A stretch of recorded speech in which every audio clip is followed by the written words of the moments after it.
Did you ever experience the feeling of realizing sometimes life is just not that exciting than it used to be? I think that's the moment when you need to sit down into your storyteller machine and reboot the entire system just to rebirth.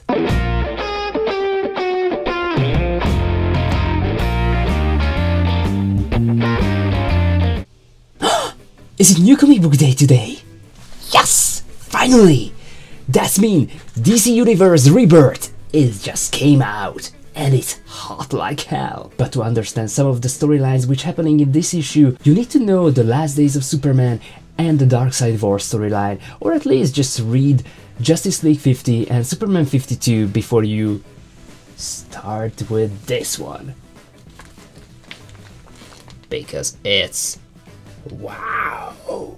When I start to read this 80 pages special, my first thing was to try to figure out who could be the narrator of this story, and believe it or not, but I figured it out in the first page, which was amazing, because that's mean I'm maybe not that stupid than I thought about the DC universe, and luckily they confirmed it in the next couple of pages, so yippee-ki-yay! Poo poo poo! The tone of Rebirth starts in a very personal way, and I really like how Jeff Jones started this storyline, because he kept saying during the hype, and I think he's right, in a way. I look down at it, and I know without a question, I love this world, but there is something missing. In this special event we have 4 chapters, and the first one called Lost. In this chapter we met with our hero who gonna lead us through this event, and we have a chance to get to know his journey.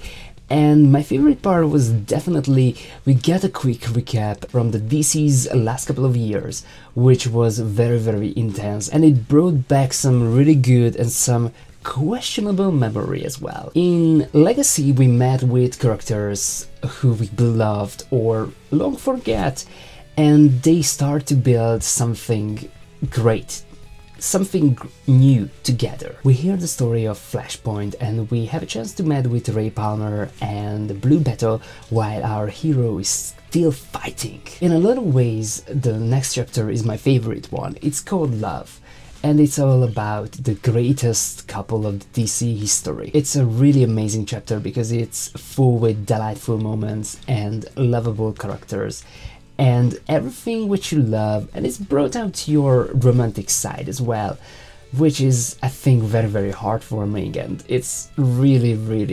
important in the story to understand and to connect to it emotionally. In life we cry, we don't have any other options. It's just what it is. We have to cry because it's very personal.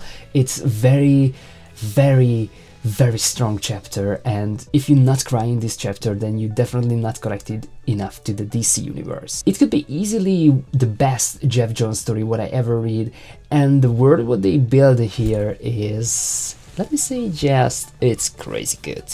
I mean, I just can't wait to see where this world is going, because what we got in the Rebirth is everything what we ever want, and it just bring back the opportunity that maybe the DC universe finally can be the DC universe what we all want to read.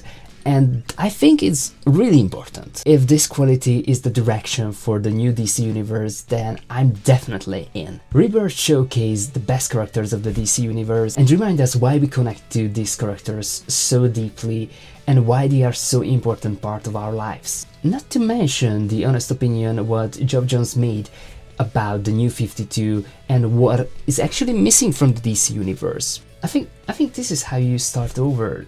This is a masterpiece. DC Rebirth is the most important comic book that you need to read this week. So, what are you doing? Just go and buy one. It's as amazing as you would think. So, let me read it third time, because it's...